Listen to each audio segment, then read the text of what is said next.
Bismillahirrahmanirrahim. Assalamu alaikum students. Today we are going to study about enzymes.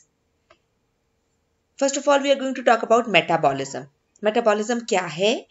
It is the set of biochemical reactions that occur in living organisms in order to maintain life.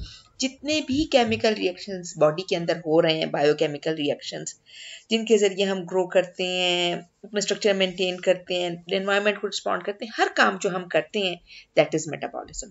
जो food हम खा रहे हैं, जो energy हमें मिल रही है, जो बायोकेमिकल रिएक्शन हमारी बॉडी में हो रहे हैं, जो काम हम कर रहे हैं, all of this is under the term metabolism. अब मेटाबॉलिज्म जो है दो तरह का होता है, यानी हमारी बॉडी के अंदर जो केमिकल रिएक्शन होते हैं वो दो तरह के होते हैं. एक रिएक्शन ऐसे होते हैं जिसमें बड़े मॉलिक्यूल टूट के छोटे मॉलिक्यूल बनते हैं, और एक रिएक्शन ऐसे होते हैं जिसमें छोटे मॉलिक्यूल मिल के बड़े मॉलिक्यूल बनाते हैं. So break down of large molecules into small molecules is called catabolism. Mostly catabolism releases energy, and joining of small molecules to form large molecules is called anabolism. Mostly anabolism requires energy.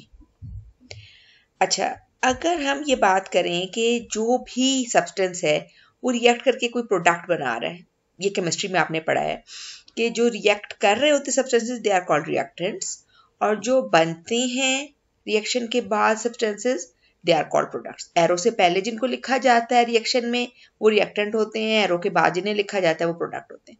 अच्छा, अमूमन reactions में reactant की energy ज़्यादा होती है, product की energy कम होती है. और रिएक्टेंट को प्रोडक्ट में आने में, हालांकि ये एनर्जी डिफरेंस सूट कर रहा है रिएक्टेंट को प्रोडक्ट की तरफ आने में, लेकिन ऐसा डायरेक्टली हो नहीं सकता क्योंकि एक एक्टिवेशन एनर्जी रिक्वायर्ड होती है. रिएक्टेंट के जो मॉलिक्यूल्स होते हैं उनके आपस के बॉन्ड होते हैं, उनकी अपनी दोस्तियां होती हैं. वो बॉन्ड जब टूटेंगे तो फिर नए बॉन्ड बनेंगे, तो उन बॉन्ड्स को तोड़ने के लिए एक्टिवेशन एनर्जी चाहिए. ठीक है जी. Existing bonds break down and new bonds form to make the products. Enzyme क्या करते हैं? Enzyme are the biocatalyst which reduce the activation energy. क्या कर देते हैं वो कि ये जो पहाड़ है जिसको गुजर के रिएक्टेंट ने प्रोडक्ट के फॉर्म में आना है, उस पहाड़ को छोटा कर देते हैं, कम कर देते हैं. ये ग्राफ आपकी बुक में है इस तरह का. The x axis is showing the progress of reaction, कि इस तरफ रिएक्शन बढ़ता चला जा रहा है, और ये वाली जो साइड है ये शो कर रही है free energy, energy of the reactants products. ये रिएक्टेंट्स है, ठीक है जी, और ये एनर्जी ऑफ प्रोडक्ट्स है. This is the level of energy of reactants. This is the level of energy of products. Now, if there is no enzyme, then activation energy is much higher. And it is very difficult, rather impossible, at living temperature. मतलब इस activation energy पे पहुंचने के लिए अमूमन बहुत सारी heat चाहिए, और लिविंग सिस्टम्स के अंदर, लिविंग सेल्स के अंदर ज़रूरत से ज़्यादा हीट नुकसानदेह हो सकती है. सेल का स्ट्रक्चर डैमेज हो सकता है, प्रोटीन्स ब्रेक डाउन हो जाएंगी, डीनेचर हो जाएंगी, और मॉलिक्यूल्स टूट फूट जाएंगे. ठीक है ना. So heat is excessive heat in the cells is और living systems is not possible. इसलिए ये वाला पहाड़ तो सर किया नहीं जा सकता. तो क्या होता है, लिविंग सिस्टम्स के अंदर एंजाइम्स होते हैं जो कि एक्टिवेशन एनर्जी को लो रिड्यूस कर देते हैं, और एज अ रिजल्ट प्रोडक्ट्स आसानी से बन सकते हैं नॉर्मल बॉडी टेम्परेचर के ऊपर. अब कैसे ये होता है कि एंजाइम्स एक्टिवेशन एनर्जी को रिड्यूस करते हैं? इसमें पहली इंपॉर्टेंट बात ये कि जो सबस्ट्रेट मॉलिक्यूल्स हैं वो एक ट्रांजिशन स्टेट में गुजरते हैं before they convert into products. ठीक है जी. एंजाइम हमेशा सबस्ट्रेट के साथ जुड़ता है और एक एंजाइम सबस्ट्रेट कॉम्प्लेक्स बनाता है. एंजाइम का एक खास हिस्सा होता है जहां सबस्ट्रेट जुड़ सकते हैं. The specific part of the enzyme where substrates can attach is called active site. When the substrates become attached with the active site, they make a complex which is called enzyme substrate complex. This enzyme substrate complex then converts into the substrate into product, and then product is released. ठीक है जी. अच्छा, अब enzyme जो है ये काम तीन तरह से कर सकते हैं, या उससे भी ज़्यादा तरीके हो सकते हैं. अभी आपके लेवल पे इतना ही काफ़ी है. एक तो ये कि एंजाइम क्या करता है कि मॉलिक्यूल्स को उस जगह पे ले आता है जहाँ पे वो बेहतर एक दूसरे के साथ रिएक्ट कर सके. यानी ओरिएंटेशन, डायरेक्शन सबस्ट्रेट के मॉलिक्यूल्स की ठीक कर देता है। इसकी मिसाल मैं आपको ऐसे दूंगी कि अगर आप एक शू बॉक्स लें, जूते का डब्बा, उसमें आप अपना पॉइंटर खोल के डाल दें, ढक्कन अलग कर दें, पॉइंटर अलग कर दें, ठीक है, और उस डब्बे को बंद करके ढक्कन लगा के हिलाते रहें हिलाते रहें हिलाते रहें, क्या ख्याल है कितने अरसे में वो ढक्कन बंद हो जाएगा?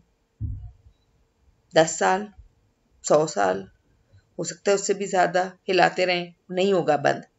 लेकिन अगर आप अपने हाथों में पकड़ें और एक हाथ से कैप को पकड़ें यानी पॉइंटर का ढक्कन, और दूसरे हाथ से पॉइंटर को, और उसको एक दूसरे के करीब ले आए और थोड़ा सा प्रेशर अप्लाई करें, तो वो बंद हो जाएगा। उससे बहुत ज्यादा प्रेशर आप उस डब्बे में, जो जूते का डब्बा आपने लिया जिसमें आपने पॉइंटर का और पॉइंटर का ढक्कन डाल दिया, उसको हिला रहे हिला रहे हिला रहे और वो नहीं लग रहा, तो उससे ज्यादा प्रेशर आप उसके ऊपर अप्लाई करेंगे, but that is not going to be effective. तो एंजाइम से जैसे हमारे हाथ काम करते हैं ना, समझे सेल्स के हाथ क्या है? एंजाइम्स।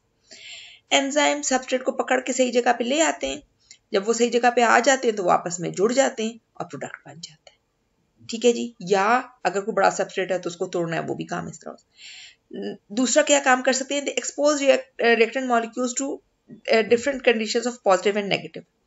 ये हो सकता है कि जब वो एक्टिव साइड पे आके अटैच हो तो जो पॉजिटिव नेगेटिव है वो डिफरेंट हो, या H plus OH minus ion की डिस्ट्रीब्यूशन डिफरेंट हो, जिसकी वजह से आपको पता है अगर किसी जगह पे पॉजिटिव नेगेटिव की डिस्ट्रीब्यूशन चेंज हो तो बॉन्ड्स के ऊपर प्रेशर पड़ता है, बॉन्ड्स टूट सकते हैं, इवन बॉन्ड्स बन भी सकते हैं। बॉन्ड्स क्या हैं? इलेक्ट्रॉन्स का ही मामला है ना। हमेशा जब भी हम बॉन्ड की बात करते हैं, either it is covalent bond or ionic bond or coordinate covalent, always it is related with electrons. तो जब चार्ज डिस्ट्रीब्यूशन चेंज होती है तो बॉन्ड बन भी सकते, बॉन्ड टूट भी सकते, ठीक है जी। सो एंजाइम का क्या काम है? उस एक्टिव साइट पे एक स्पेसिफिक कंडीशन क्रिएट करना आयंस की या H प्लस की या OH माइनस की, जिसकी वजह से वो रिक्वायर्ड रिएक्शन पॉसिबल। तीसरा तरीका क्या हो सकता है? Change the shape of the substrate. देखें ये एक रिएक्टेंट यहाँ पे आके अटैच हुआ, उसके जैसे अटैच हुआ उसके बाद एंजाइम की शेप थोड़ी सी चेंज हो गई।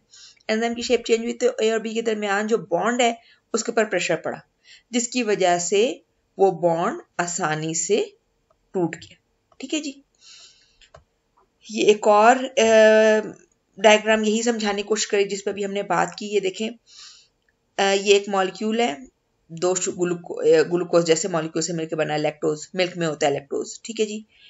दो ईंटें जुड़ गई, लैक्टोज बन गया। अब इसको अगर तोड़ना है तो इसके लिए बहुत बड़ा पहाड़ सर करना पड़ेगा एक्टिवेशन एनर्जी का, and mostly it is related with high temperature. अब इतना हाई टेम्परेचर जो है वो लिविंग सेल्स के लिए सर्वाइवल के लिए खतरनाक है। Without enzyme, activation energy is very high, which can only be achieved at a very high temperature. 80 degree centigrade, 70 degree centigrade, जो भी टेम्परेचर हायर होगा, ठीक है जी, जिसपे सेल सर्वाइव नहीं कर पाते। विद एंजाइम क्या होगा कि ये देखें, एंजाइम लैक्टोज को तोड़ने के लिए लैक्टेज एंजाइम आया, उसने अपनी एक्टिव साइट के ऊपर लैक्टोज को बाइंड किया, उसका एंगल चेंज किया, बेंड किया उसे, और जिसकी वजह से ये जो इन दोनों के दरमियान बॉन्ड है ये टूट गया और दो सब यूनिट्स अलग हो गए। अब एक्टिवेशन एनर्जी का पहाड़ छोटा सा है, नॉर्मल बॉडी टेम्परेचर के ऊपर भी आसानी से ये अचीव हो जाएगा, ठीक है। और यहाँ पे एक बात ये भी देखें, एक्टिवेशन एनर्जी बहुत ज्यादा है और जितनी एनर्जी हासिल हो रही है, net energy release from splitting the electrons, वो थोड़ी है, ठीक है। तो यानी फायदा थोड़ा है, नुकसान ज्यादा है। बहुत ज्यादा एनर्जी देंगे तो इतनी सी एनर्जी मिलेगी, यहाँ पे कम एनर्जी इनपुट की है और आउटपुट ज्यादा मिल गया, ठीक है जी। This is showing another such thing. ये देखें दो रिएक्टेंट्स है A प्लस B और प्रोडक्ट्स है C प्लस D।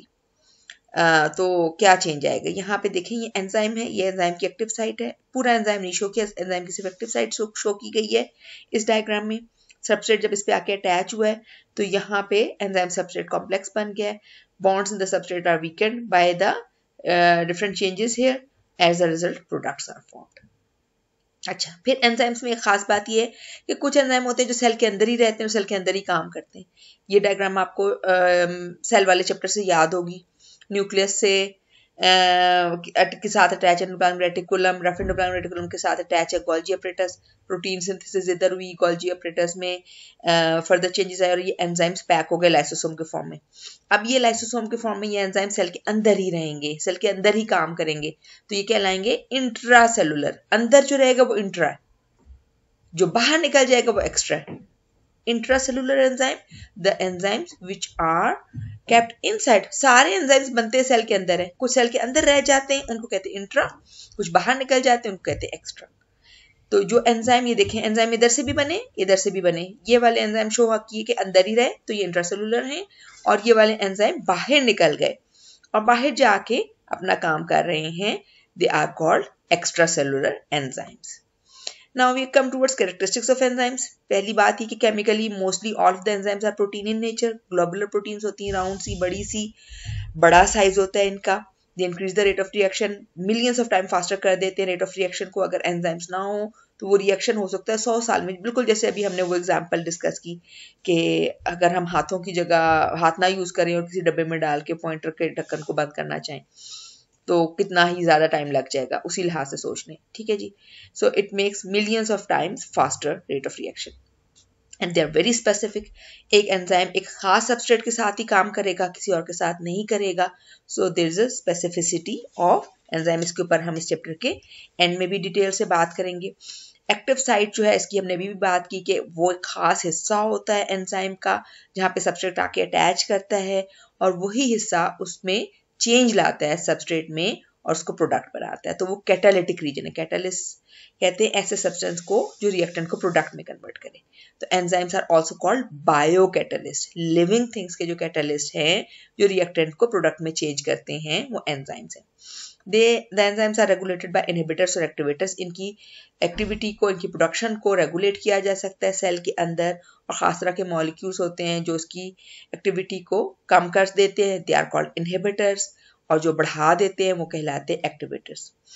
एंजाइम्स मिलके अक्सर एक मेटाबॉलिक पाथवे बनाते हैं, अभी हम इसकी डायग्राम भी देखेंगे।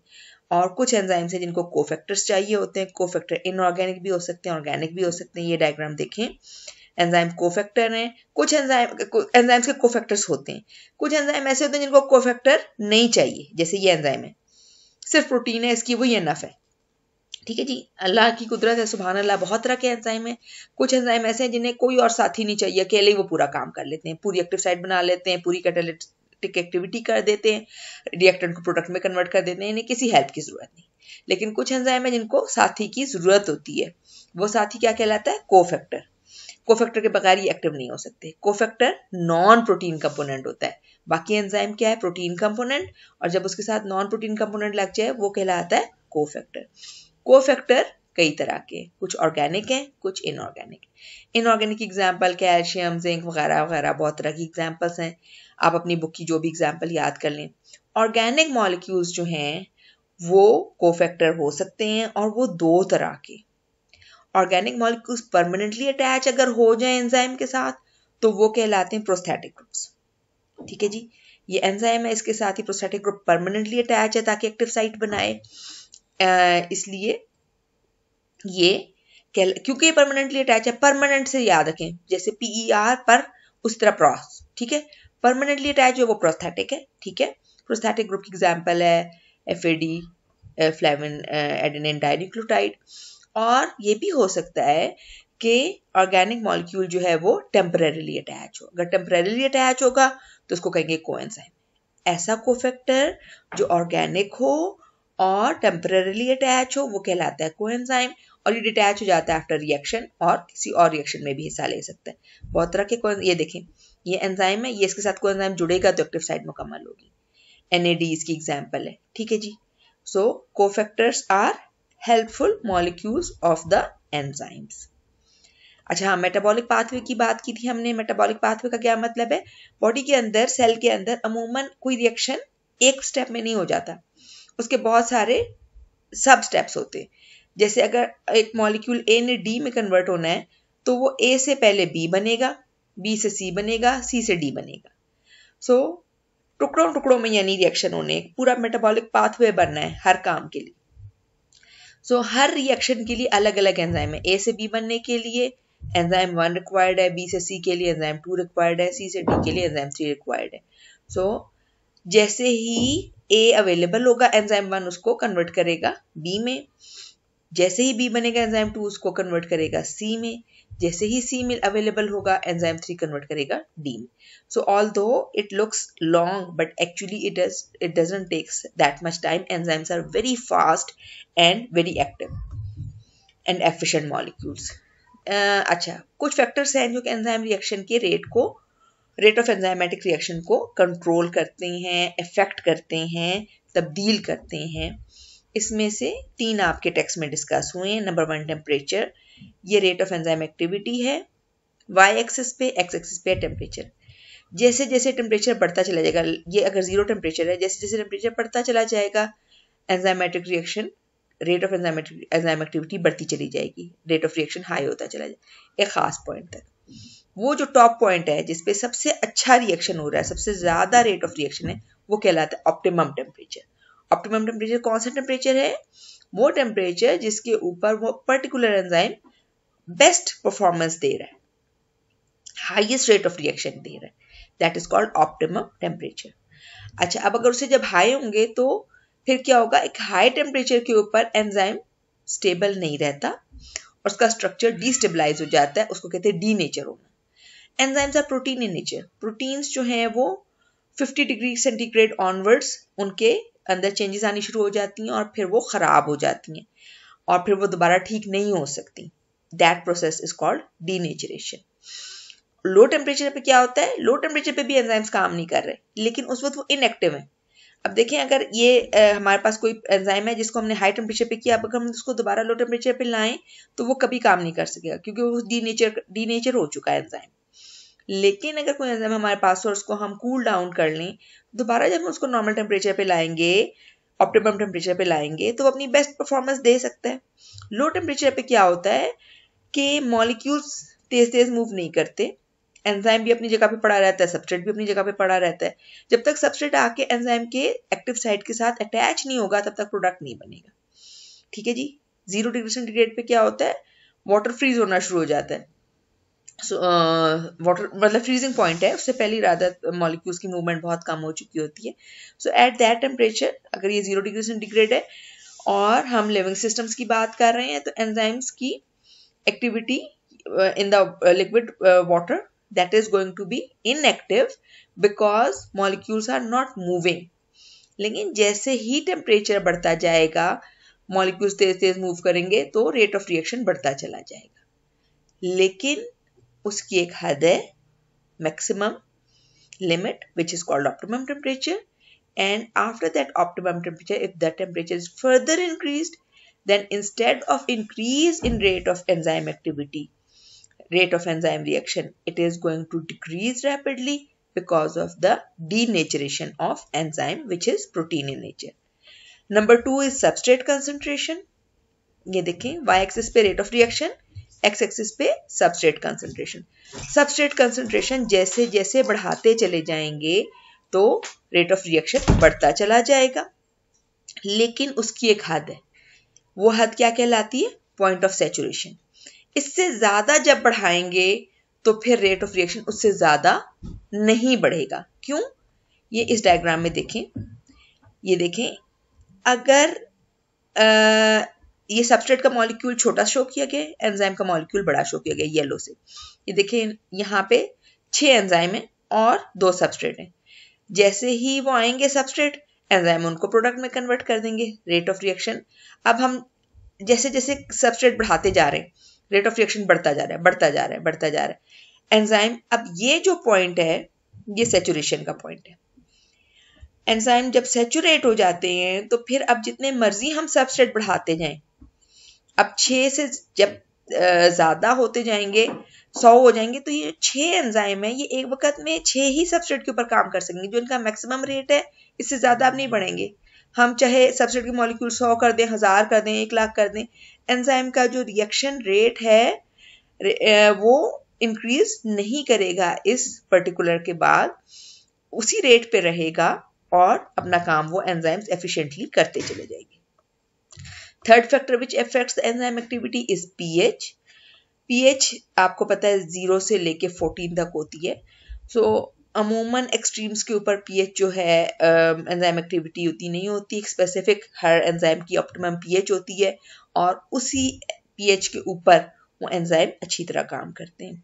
हमने जब डिस्कस किया था कि how enzymes reduce activation energy, तो वहाँ पे ये बात की थी कि बाज़ औक़ात एंजाइम्स H प्लस और OH माइनस आयन डिस्ट्रीब्यूशन को भी चेंज करते हैं। सो pH बहुत इंपॉर्टेंट फैक्टर है because the stability of the structure as well as the activity at active site of enzyme depends on pH. और different enzymes की अपनी pH requirement होती है। हमारे स्टमक में जो एंजाइम प्रोड्यूस होता है पेप्सिन, वो pH 2 पे सबसे अच्छा काम करता है, उसकी ऑप्टिमम pH 2 है। स्लाइवरी एमाइलेज जो हमारे स्लाइवा में होता है, ये थोड़ा सा अल्कलाइन 7-8 के करीब इसकी pH होती है ऑप्टिमम।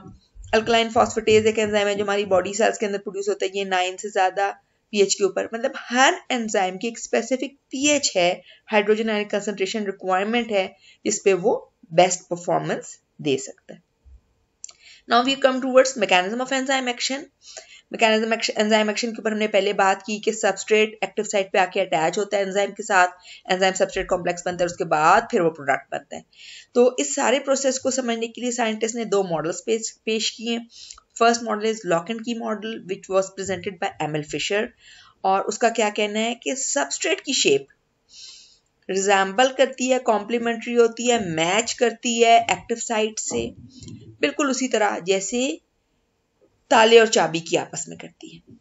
100 ताले हों और 100 चाबियां हों तो जो एक स्पेसिफिक की है वो अपने ही ताले में घुसेगी और उसको ही खोलने के काबिल होगी, वरना आप 99 उसमें घुसाते रहेंगे और वो काम नहीं कर सकेगी। वैसे तो ये हो सकता है कि कुछ लो क्वालिटी ताले कई चाबियों से खुल जाएं, लेकिन जो सही ताला होता है, एक सही ताला और सही चाबी की बात करेंगे। आपको पता है ताले के अंदर भी ग्रूव्स होते हैं, चाबी के ऊपर भी ग्रूव्स और एजेस होते हैं। तो वो ग्रूव्स और एजेस एक दूसरे के साथ जहाँ मैच करते हैं, कॉम्प्लीमेंट्री होते हैं, सिर्फ वही ताला उस चाबी से खुल सकता है। तो जिस तरह ताला बड़ा होता है, चाबी छोटी होती है, इसी तरह एंजाइम बड़ा होता है और सबस्ट्रेट छोटा होता है। और मेन बात क्या है इस कंसेप्ट की, the active site is a rigid structure. बिल्कुल जिस तरह ताला और चाबी हार्ड होते हैं और रिजिड होते हैं और इसीलिए वो लॉक और अनलॉक हो सकते हैं, इसी तरह ये कंसेप्ट ये कहता है, ये मॉडल ये कहता है, lock and key model, that the active site is rigid and substrate के साथ एग्जैक्ट वो मैच करता है, इसलिए सबस्ट्रेट स्पेसिफिकली उसके साथ आके बाइंड करता है और एंजाइम सबस्ट्रेट कॉम्प्लेक्स बनता है and later it is capable of converting into the product. ये देखिए ये एंजाइम है, ये सबस्ट्रेट है, एंजाइम सबस्ट्रेट कॉम्प्लेक्स बना, इसके अंदर चेंजेस आए, ये हमने डिस्कस कर लिया कि चेंजेस किस किस तरह आ सकते हैं, as a result product form हो गया। ये देखिए ये बड़ा मॉलिक्यूल था, दो छोटे प्रोडक्ट्स बन गए। ये कौन सा रिएक्शन हुआ, यानी कि एनाबॉलिज्म या कैटाबॉलिज्म, याद करें, बताएं मुझे। The other model is induced fit model, which was presented by Daniel Koshland. उसका कहना ये है कि एंजाइम्स की एक्टिव साइट एग्जैक्ट मैच नहीं करती, रिजिड नहीं होती, but they are capable of binding with specific substrates.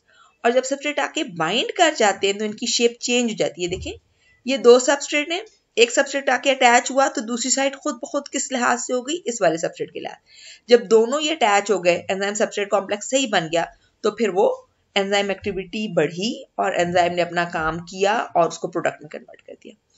दो छोटे मॉलिक्यूल मिलके एक बड़ा प्रोडक्ट बना रहे हैं, ये कौन सा रिएक्शन है, एनाबॉलिज्म है या कैटाबॉलिज्म है? इन्हीं दोनों मॉडल्स को हम इकट्ठे देख रहे हैं। ये देखें इंड्यूस्ड लॉक एंड की हाइपोथेसिस या मॉडल क्या कहते हैं कि सबस्ट्रेट्स अटैच हो या ना हो, एक्टिव साइट एग्जैक्टली मैच करेगी सबस्ट्रेट की शेप के साथ। सबस्ट्रेट जब आके अटैच होगा, एंजाइम सबस्ट्रेट कॉम्प्लेक्स बनेगा, तो फिर वो उसको प्रोडक्ट में कन्वर्ट कर देगा, प्रोडक्ट फिर रिलीज हो जाएगा, because product is now slightly different from the initial substrate. तो अब वो डिफरेंट हो गया, इसलिए वो अलग हो जाएगा। इंड्यूस फिट मॉडल ये कहता है कि एक्टिव साइट की शेप चेंज हो जाती है, बिल्कुल जैसे एक नया ग्लव हम पहने तो वो उसकी शेप थोड़ी सी चेंज हो जाती है और फिर हमें ज़्यादा फिट हो जाती है। या नया जूता, आपको पता है ना, कोई नया जूता पहने तो वो थोड़े दिन ज़रा चुभता है, काटता है, फिर हमारे पाँव के साथ एडजस्ट हो जाता है, फिर वही हमें अच्छा लगता है। तो इसी तरह है, मतलब induce fit model sort of, कि एक्टिव साइट की शेप इनिशियली थोड़ी सी डिफरेंट होती है, लेकिन जब सबस्ट्रेट आके अटैच होता है तो वो उसके लिहाज से फिट हो जाता है सही, और फिर उसकी एक्टिविटी बढ़ती है और वो अपना काम करता है, उसको प्रोडक्ट्स में कन्वर्ट कर देता है रिएक्टेंट को। ठीक है जी। अच्छा, ऐसा नहीं है कि हम कहेंगे ये मॉडल सही है या ये मॉडल, एक्चुअली दोनों मॉडल सही हैं। कुछ एंजाइम्स हैं जिनकी एक्टिव साइट रिजिड है और वो लॉक एंड की मॉडल को फॉलो करते हैं, और कुछ एंजाइम्स ऐसे हैं जो कि, बल्कि ज्यादा एंजाइम्स एक्चुअली ऐसे हैं जो इंड्यूस्ड फिट मॉडल को फॉलो करते हैं। Now the last topic of your chapter is specificity of enzymes. Enzymes हमेशा specific शेप के सबस्ट्रेट के साथ ही बाइंड करते हैं, चाहे वो इंड्यूस्ड फिट मॉडल हो चाहे वो लॉक एंड की मॉडल हो। हर हालत में ऐसा नहीं है। इंड्यूस्ड फिट का मतलब ये नहीं कि कोई भी आके इसके साथ फिट हो जाएगा। मतलब घरों में तो खैर हम ये कर लेते हैं ना कि एक दूसरे के जूते पहन लेते हैं, और कोई आपका अगर पाँव का साइज छोटा है, आपके जूते का साइज छोटा है, कोई बड़ा पाँव वाला पहन ले तो जूता खुला हो जाए वगैरह जो भी। लेकिन एंजाइम्स में ऐसा नहीं होता। एंजाइम हमेशा, चाहे वो लॉक एंड की मॉडल को फॉलो कर रहा है चाहे वो इंड्यूस्ड फिट मॉडल को फॉलो कर रहा है, enzymes are always specific. They are going to bind with their specific substrate and convert them into products. और ये एग्जांपल आपको डाइजेस्टिव सिस्टम में भी डिस्कस करेंगे कि कार्बोहाइड्रेट्स जो हम ज़्यादा लेते हैं मोस्टली वो स्टार्च होते हैं, रोटी में, चावल में, आलू में। इनको ब्रेक डाउन करने वाले जो एंजाइम होते हैं वो एमाइलेज कहलाते हैं या कार्बोहाइड्रेट्स कहलाते हैं, जैसे हमारे स्लाइवा में भी प्रोड्यूस होते हैं, और ये इसको ब्रेक डाउन कर सकते हैं इनटू ग्लूकोज। ठीक है जी। सो एमाइलेज हमेशा सिर्फ स्टार्च के ऊपर रिएक्ट करेगा। जब हम खाना खा रहे हैं उसमें स्टार्च भी होगी, लेट्स सपोज प्रोटीन भी है, फैट्स भी, लेकिन जो एमाइलेज एंजाइम है वो सिर्फ इसको ब्रेक डाउन करेगा, इन दोनों को कुछ नहीं कर सकता।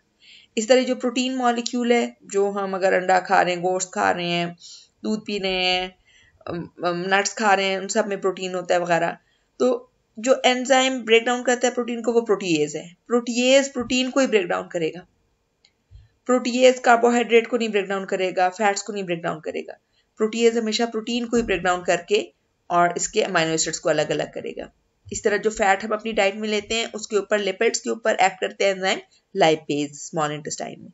तो ये स्मॉल इंटेस्टाइन में जो लाइपेज एंजाइम प्रोड्यूस हो रहा है, ये कार्बोहाइड्रेट को नहीं ब्रेक डाउन कर सकता, ये प्रोटीन को नहीं ब्रेक डाउन कर सकता, ये सिर्फ लिपिड को ब्रेक डाउन करेगा और फैटी एसिड्स और ग्लिसरॉल में कन्वर्ट करेगा। ठीक है जी। So that's all for today.